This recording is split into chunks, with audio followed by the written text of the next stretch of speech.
Hello everyone, good morning to all of you. Welcome to current affairs logics. Friends, मैं आपके लिए लेके आ गई हूँ आज का डेली करंट अफेयर्स का सेशन, जिसमें हम कवर करेंगे 2 अगस्त के इंपॉर्टेंट करंट अफेयर्स के क्वेश्चंस। तो फ्रेंड्स, अगर आप किसी भी एग्जाम के देखिए प्रिपरेशन कर रही हैं, हर एक एग्जाम के लिए डेली करंट अफेयर्स काफ़ी ज़्यादा इंपॉर्टेंट होता है। तो हम आपको बिल्कुल अच्छे से कवर कराते हैं मोस्ट इंपॉर्टेंट क्वेश्चंस के साथ में। और डेली करंट अफेयर्स के बाद में आपको ऑल्सो स्टैटिक जीके के भी क्वेश्चंस कवर कराती हूँ, ताकि साथ ही में हम अपने कुछ कुछ क्वेश्चन जो हैं स्टैटिक जीके के भी प्रिपेयर करते चलें। और फ्रेंड्स, हम उसके बाद पिछले दिन के क्वेश्चंस को एक बार फिर से रिवाइज करते हैं। एंड देन लास्ट में 2 क्वेश्चन मैं आप लोगों से टेस्ट के पूछती हूँ, जिनके आंसर प्लीज़ आप मुझे कमेंट बॉक्स में ज़रूर लिखा करें। तो इस तरीके से आज का हमारा पूरा जो है वो सेशन रहेगा। और इसका जो पीडीएफ है वो कहाँ मिलेगा, तो याद रखिएगा, हमारे टेलीग्राम ग्रुप पे आपको सभी वीडियोस की पीडीएफ अवेलेबल मिल जाती हैं, जिसका नाम है करंट अफेयर्स लॉजिक्स। तो जल्दी से जाइए, टेलीग्राम पर आप सर्च करिएगा। तो आइए फ्रेंड्स, आज के भी इस इंपॉर्टेंट सेशन को स्टार्ट करते हैं एक मोटिवेशन कोट से। Someone out there is working harder than you for the things you want. हमेशा अपने माइंड में ये रखें कि जिस चीज़ के लिए आप काम कर रही हैं, जो आपने टारगेट अपना सेट किया है, या आप जैसे आप एग्ज़ाम की प्रिपरेशन करें, तो उसी को लेके चलते कि मान लीजिए आप किसी भी एग्ज़ाम की प्रिपरेशन करें, आपका कोई गोल है, तो कोई और स्टूडेंट्स भी हैं, बहुत और स्टूडेंट्स भी हैं जो उस गोल के लिए आपसे ज़्यादा मेहनत कर रहे होंगे। तो इसलिए आप भी अपनी तरफ से 100% दीजिएगा, मेहनत में कोई कमी मत छोड़िएगा, नहीं तो वो जो स्पॉट आपने अपने लिए रखा होगा ना, वो कोई और आपसे ले जाएगा और आप सिर्फ देखते रह जाएंगे। तो इसलिए हमेशा हार्ड वर्क करें, कभी भी कमी ना छोड़ें हार्ड वर्क में। मेहनत तो जितना करेंगे उतना ही कम है, कहते हैं ना। सो मेहनत पर विश्वास ज़रूर करें। तो आइए फ्रेंड्स, बात करते हैं फर्स्ट इंपॉर्टेंट क्वेश्चन से। पहला क्वेश्चन है, देखिए, Indian Army has launched e Sehat module for veterans. What is the meaning of S in e Sehat? अभी हाल ही में इंडियन आर्मी ने लॉन्च किया है ई सेहत मॉड्यूल को। अब ई सेहत मॉड्यूल में जो एस है ना, इसका मीनिंग बताना है। एस फॉर क्या है? सर्विस है। इसका पूरा नाम भी देख लेते हैं, क्योंकि पूरा नाम भी पूछ सकते हैं कि ई सेहत मॉड्यूल का फुल फॉर्म बताइए। Electronic service E health assistance and tele consultation, ये इसका फुल नेम है। अब देखिए ये क्या है।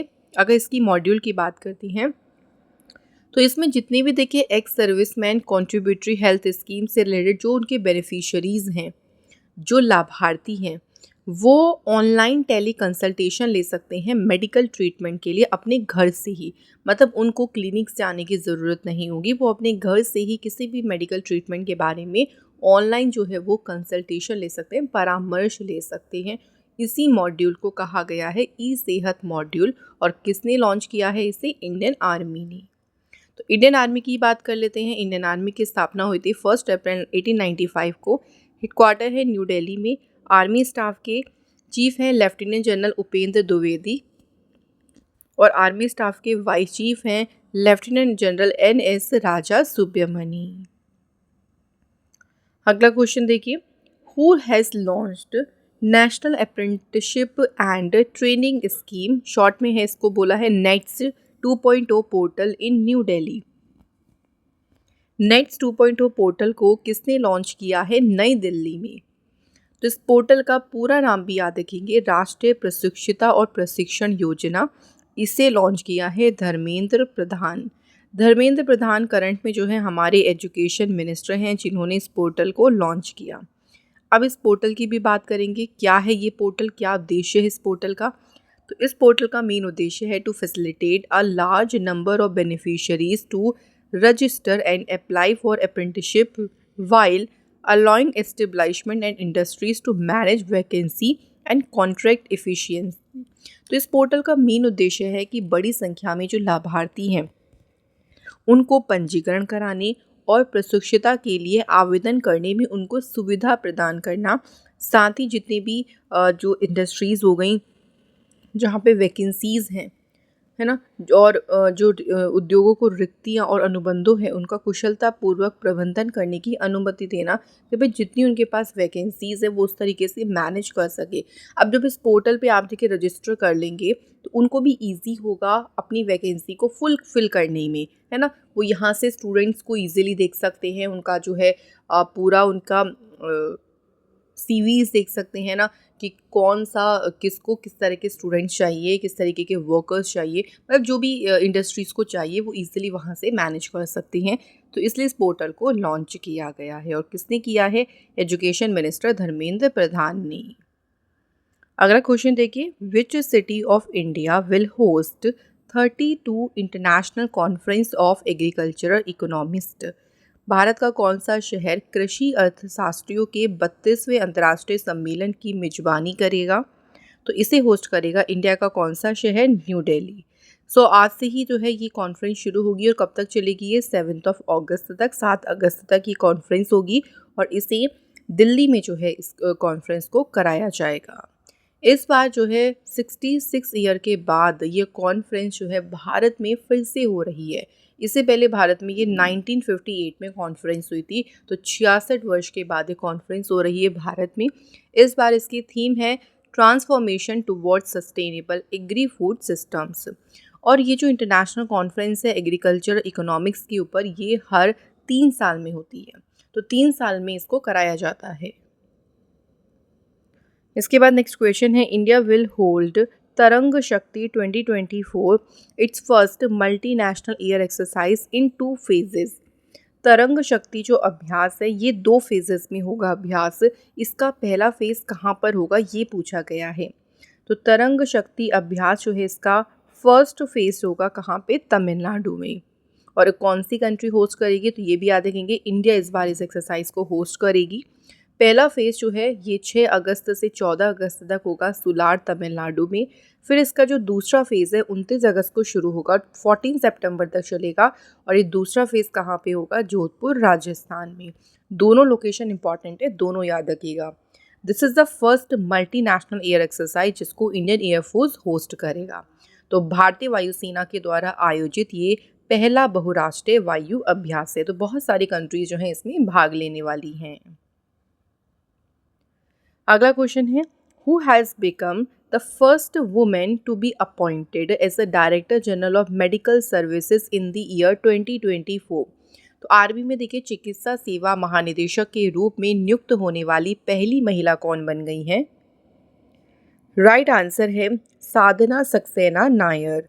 तो साधना सक्सेना नायर का नाम ज़रूर याद रखिएगा, इंपॉर्टेंट अपॉइंटमेंट है काफ़ी। फर्स्ट वुमेन अपॉइंट हुई हैं ये आर्मी में director general of medical services के पद पे। इससे पहले she was the first women to hold the post of DG hospital services. तो महानिदेशक अस्पताल सेवा का पद संभालने वाली भी इससे पहले ये पहली महिला थी। लेफ्टिनेंट जनरल साधना सक्सेना नायर जो है पुणे के आर्म्ड फोर्स मेडिकल कॉलेज से ग्रेजुएट हैं। नेक्स्ट अपॉइंटमेंट है, ये सभी इंपॉर्टेंट अपॉइंटमेंट है। देखिए, who has been appointed as next high commissioner of India to republic of Rwanda? Rwanda गणराज्य में भारत के अगले उच्चायुक्त के रूप में किसे नियुक्त किया गया है? सही आंसर है मृदु पवन दास। ये अभी रवांडा में बने हैं भारत के अगले हाई कमिश्नर। रवांडा की लोकेशन देख लीजिए, यहाँ पे है अफ्रीका कॉन्टिनेंट में। कैपिटल यहाँ की है किगाली, करेंसी है यहाँ पे रवांडन फ्रैंक। अच्छा, फॉरेन अपॉइंटमेंट्स में हम कुछ और इम्पॉर्टेंट अपॉइंटमेंट्स की भी बात कर लेते हैं, थोड़ा सा हमारा रिवीजन भी हो जाएगा। अभी विनय मोहन क्वात्रा जो हैं ये अगले इंडिया के एम्बेसडर बने हैं कहाँ पे? यूएस में। विजय खंदूजा की बात करें तो ये इंडिया के हाई कमिश्नर कौन से देश में बने हैं? कैमरून में। ब्रह्म कुमार ये इंडिया के नेक्स्ट एम्बेसडर बने हैं कहाँ? जिम्बाब्वे में। और सीताराम मीना जो हैं अपॉइंट हुए इंडिया के एम्बेसडर कहाँ? नाइजर कंट्री में। तो ये सारे भी फॉरेन अपॉइंटमेंट्स हमें याद रखनी हैं। अगला क्वेश्चन देख लीजिए। नेक्स्ट क्वेश्चन है, Sanjay Shukla has been recently appointed managing director of which financial institution? Sanjay Shukla को हाल ही में किस वित्तीय संस्थान का प्रबंध निदेशक नियुक्त किया गया है? तो ये बनी है NHB। NHB जो है इसका फुल फॉर्म भी याद रखेंगे, इसका पूरा नाम है नेशनल हाउसिंग बैंक। तो नेशनल हाउसिंग बैंक के बने हैं मैनेजिंग डायरेक्टर कौन? Sanjay Shukla. National housing bank जो है इसकी स्थापना हुई थी 9 जुलाई 1988 को। हेडक्वार्टर इसका न्यू दिल्ली में है और MD कौन बने हैं? संजय शुक्ला। नेक्स्ट देखिए, जितने भी मैं आज आपको अपॉइंटमेंट्स बता रही हूँ फ्रेंड्स, ये सारे इंपॉर्टेंट है, इसको अच्छे से कवर अप करिएगा। नेक्स्ट है which two members have been appointed by the central government in the Central Board of Direct Taxes। तो केंद्र सरकार ने अभी केंद्रीय प्रत्यक्ष कर बोर्ड, जिसे हम शॉर्ट में कहते हैं CBDT, CBDT में किन 2 सदस्यों की नियुक्ति की है? तो उनका नाम है रमेश नारायण परबत और प्रबोध सेठ। तो ऑप्शन सी हमारा यहाँ पे बिल्कुल सही आंसर है। तो इन दोनों को अपॉइंट किया गया है CBDT के मेंबर के रूप में। रमेश नारायण परबत और प्रबोध सेठ की बात करें तो ये दोनों बिलोंग करते हैं 1989 बैच के IRS service, Indian revenue service से। CBDT में देखिए 1-2 चेयरमैन हैं जो कि जिनका नाम है रवि अग्रवाल। इसके अलावा जो बोर्ड्स के अदर मेंबर्स हैं कौन कौन हैं? प्रज्ञ सहाय सक्सेना, HBS गिल, प्रवीण कुमार एंड संजय कुमार। तो ये 4 मेंबर्स हो गए और अभी 2 मेंबर्स और अपॉइंट हुए हैं, रमेश नारायण परबत एंड प्रबोध सेठ। तो 6 मेंबर्स हो गए और एक चेयरमैन है रवि अग्रवाल। CBDT की स्थापना हुई थी 1963 में। हेडक्वार्टर इसका लोकेटेड है न्यू दिल्ली में। नेक्स्ट क्वेश्चन, और इसे बहुत ज़्यादा इंपॉर्टेंट क्वेश्चन मार्क करिएगा क्योंकि पेरिस ओलंपिक से रिलेटेड है और हमारे लिए इंपॉर्टेंट होगा। स्वप्निल कुसाले clinched his first Olympic bronze medal in the dash rifle 3 position event in the Summer Olympic Games, जो कि पेरिस में हो रही हैं। तो एक और भारत के लिए मेडल आ गया है, देखिए, और कौन सा मेडल आया है भारत के लिए? तो अगेन भारत ने जीता है फिर से ब्रॉन्ज मेडल। तो अभी टोटल मिला के इंडिया के पास पेरिस ओलंपिक्स में 3 ब्रॉन्ज मेडल हो गए हैं। तो अभी तीसरा ब्रॉन्ज मेडल कौन लेके आए हैं? स्वप्निल कुसाले। ये इनका पहला ओलंपिक में ब्रॉन्ज मेडल है। इन्होंने किस में जीता है ये?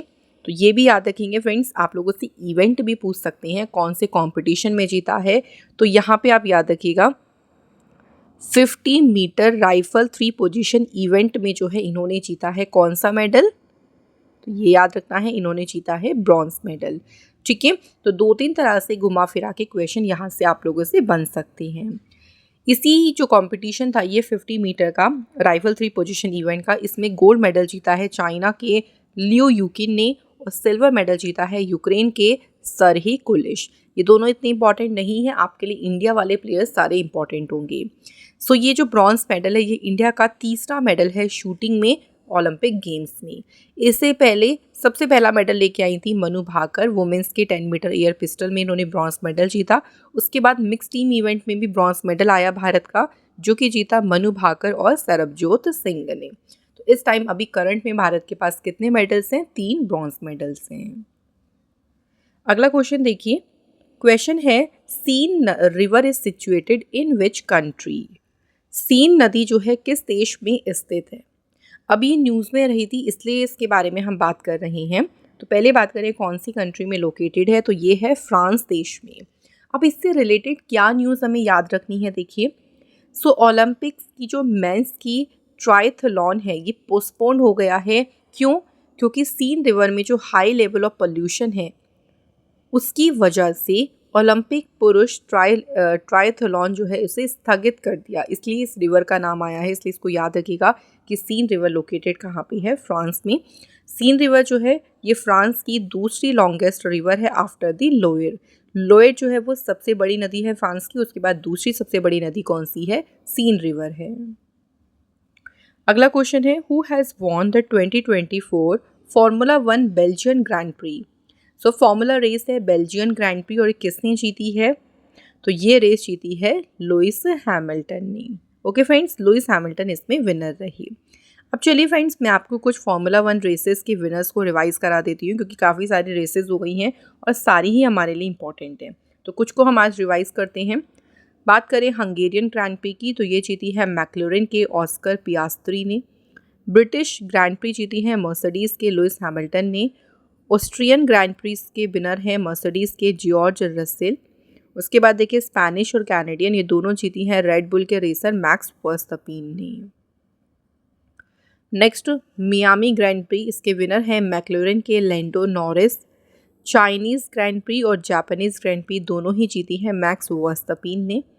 नेक्स्ट बात करें ऑस्ट्रेलियन ग्रैंड प्री, इसके में विनर कौन है? फरारी के कार्लोस सैन। और सऊदी अरेबियन ग्रैंड प्री और एमिलिया रोमाग्ना ग्रैंड प्री दोनों ही फॉर्मूला रेस किसने जीती है? मैक्स वर्स्टपेन ने। तो ज़्यादा आपको विनर दिखे मैक्स वर्स्टपेन दिखेंगे, बट हमें अदर्स भी याद रखने हैं क्योंकि एग्ज़ाम में तो हमसे कुछ भी पूछा जा सकता है। तो यहाँ पर हमारे जो करंट अफेयर्स के क्वेश्चंस थे वो कंप्लीट हो गए। जितने एक्स्ट्रा पॉइंट्स थे, जो भी आपके एग्जाम से रिलेटेड पॉइंट्स थे, वो मैंने आपको सब कवर करा दिए। अब बात करेंगे स्टैटिक जीके के क्वेश्चंस के बारे में। सो देखते हैं आज का पहला क्वेश्चन क्या है हमारा। River Luni drains into which of the following regions. देखिए यहाँ पूछा गया है कि जो लूनी नदी है वो किस क्षेत्र में बहती है निम्नलिखित में से। सही आंसर है इनमें से रण ऑफ कच्छ। तो लूनी रिवर कहाँ बहती है, रण ऑफ कच्छ में। लूनी रिवर की बात करती हैं तो इसका जो ओरिजिनेट है वो कहाँ से होता है, तो ये राजस्थान में जो है राजस्थान की रिवर है ये ओरिजिनेट होती है अजमेर के पास जो अरावली रेंज है वहाँ पे पुष्कर वैली से जो है ये रिवर निकलती है। और इसका जो एंडिंग पॉइंट है ना वो गुजरात का है, रण ऑफ कच्छ। अगला क्वेश्चन है which of the following parts of the Himalayas is situated between Sutlej and Kali rivers. Himalaya का निम्नलिखित में से कौन सा भाग सतलुज और काली नदियों के बीच स्थित है। सही आंसर है option C the Kumaon Himalaya. So Kumaon Himalaya जो है सतलुज और काली रिवर के बीच सिचुएटेड है। Next question where is the Chittorgarh fort located. Chittorgarh का जो किला है कहाँ स्थित है। चित्तौड़गढ़ का किला है राजस्थान में और इस किले को यूनेस्को की वर्ल्ड हेरिटेज साइट में भी शामिल किया गया है। Next Rohtang pass connect which of the following places. So जो रोहतांग दर्रा है वो किस स्थान को जोड़ता है, तो रोहतांग दर्रा जोड़ता है कुल्लू वैली को लाहौल एंड स्पीति से। नेक्स्ट देखिए Chirmiri hill station is located in which of the following states of India. जो चिरमिरी हिल स्टेशन है ये भारत के किस राज्य में स्थित है, तो ये है कहाँ पे, छत्तीसगढ़ में। तो ये थे फ्रेंड्स हमारे जो है इंपॉर्टेंट क्वेश्चंस स्टैटिक जीके के। अब चलिए फ्रेंड्स कल के क्वेश्चंस को एक बार फिर से रिवाइज करते हैं। जितना देखिए आप रिवीजन करेंगे उतना ज़्यादा आपके लिए बेनिफिट रहेगा करंट अफेयर्स को स्ट्रॉन्ग करने में। सो पहला क्वेश्चन है देखिए, Masoud Pezeshkian was sworn in as a president of which country. So Masoud Pezeshkian ने किस देश के राष्ट्रपति के रूप में शपथ ली है। Right answer Iran. नेक्स्ट है कि recently shadow gold and silver mines ये कौन सी कंट्री में है जो कि बनी है अब यूनेस्को वर्ल्ड हेरिटेज लिस्ट का पार्ट। सो ये लोकेटेड कहाँ पे है। Right answer is Japan. What is the name of Hamas leader who was recently killed in Iran. हाल ही में देखिए ईरान में मारे गए हमास नेता का नाम क्या है, तो इनका नाम है Ismail Haniyeh. Defence minister and the dash join hands to help MSMEs in the defence sector. तो डिफेंस सेक्टर में जो MSME उनकी मदद करने के लिए रक्षा मंत्रालय और नेशनल स्टॉक एक्सचेंज ने हाथ मिलाया है। Which state has launched the गोयम विनामूल्य विज येवजन स्कीम। गोयम विनामूल्य विज येवजन योजना किसने शुरू की है, गोवा सरकार ने। नेक्स्ट क्वेश्चन है which financial regulator has recently launched the सेवा चैटबॉट। किस वित्तीय नियामक ने सेवा चैटबॉट को लॉन्च किया है, तो सेवा चैटबॉट लॉन्च किया है सेबी ने। Who has been appointed the chairman of the union public service commission. संघ लोक सेवा आयोग के अध्यक्ष के रूप में किसे नियुक्त किया गया है, प्रीति सुदान को। तो फ्रेंड्स यहाँ पे हमारे जो क्वेश्चन का सिलसिला था वो ओवरऑल कंप्लीट हो गया है। रेगुलर हम आपसे 2 क्वेश्चन पूछते हैं देखिए टेस्ट के, तो पहले हम कल के क्वेश्चंस को डिस्कस करते हैं। कल का देखिए हमारा फ्रेंड्स पहला क्वेश्चन हम लोगों ने आपसे क्या पूछा था। फर्स्ट था the Athens of the east. कौन से शहर को इस नाम से जाना जाता है, आंसर है फ्रेंड्स मदुरई, बिल्कुल सही आंसर है। उसके बाद अगला क्वेश्चन है हमारा झंडा सत्याग्रह या फ्लैग सत्याग्रह ये कौन से शहर में आयोजित किया गया था, राइट आंसर है नागपुर। तो थैंक यू फ्रेंड्स, आप लोगों का बहुत बहुत शुक्रिया। दोनों क्वेश्चन के आंसर आपने बिल्कुल सही किए हैं और सभी के क्वेश्चन के आंसर बिल्कुल राइट थे। ऐसे ही फ्रेंड्स आप लोग हमें ज़रूर देखिए टेस्ट के क्वेश्चंस के आंसर किया करें। आज के हमारे कमेंट्स हैं सनी मजूमदार एंड अक्षी हर्मा। So thank you both of you. आप दोनों ऐसे ही हमें और भी देखिए क्वेश्चन के आंसर ज़रूर किया करो, सभी से हमारी रिक्वेस्ट है। तो चलिए इसी रिक्वेस्ट के लिए आपसे क्वेश्चन भी पूछने पड़ेंगे। तो आज के देखिए टेस्ट क्वेश्चंस कौन कौन से हैं। इंटरनेशनल कैमल फेस्टिवल अंतर्राष्ट्रीय ऊंट महोत्सव किस राज्य में ये आयोजित किया गया। सेकंड क्वेश्चन है कौन से स्टेट गवर्नमेंट ने योग्य श्री योजना को शुरू किया है। तो इन दोनों क्वेश्चन के आंसर जल्दी से लिख दीजिए फ्रेंड्स कमेंट बॉक्स में। और इसी के साथ यहाँ पे हमारा डेली करंट अफेयर्स का इंपॉर्टेंट सेशन कंप्लीट हो गया है। फ्रेंड्स अगर आप हमारे चैनल को कुछ भी कंट्रीब्यूट करना चाहते हैं अपने दिल से तो आप हमें यहाँ से कंट्रीब्यूट भी कर सकते हैं। और फ्रेंड्स से डेली करंट अफेयर्स के सेशन के जितने क्वेश्चंस थे वो कंप्लीट हो गए हैं। मैं आशा करती हूँ कि आपका आज का सेशन भी मज़ेदार रहा होगा और आपसे यही हम आशा करते हैं कि आप अच्छे से पढ़ाई करें। जितनी भी मेहनत होगी वीडियोस के लिए कंटेंट के लिए वो हम आपके लिए करते रहेंगे। आप हमारे चैनल से जुड़े रहें, अपना लव एंड सपोर्ट हमें देते रहें और हार्ड वर्क ज़रूर करते रहें। मिलेंगे आप लोगों से फिर अनदर क्लास में। Till then bye bye, take care, have a good day. Thank you so much for watching this video.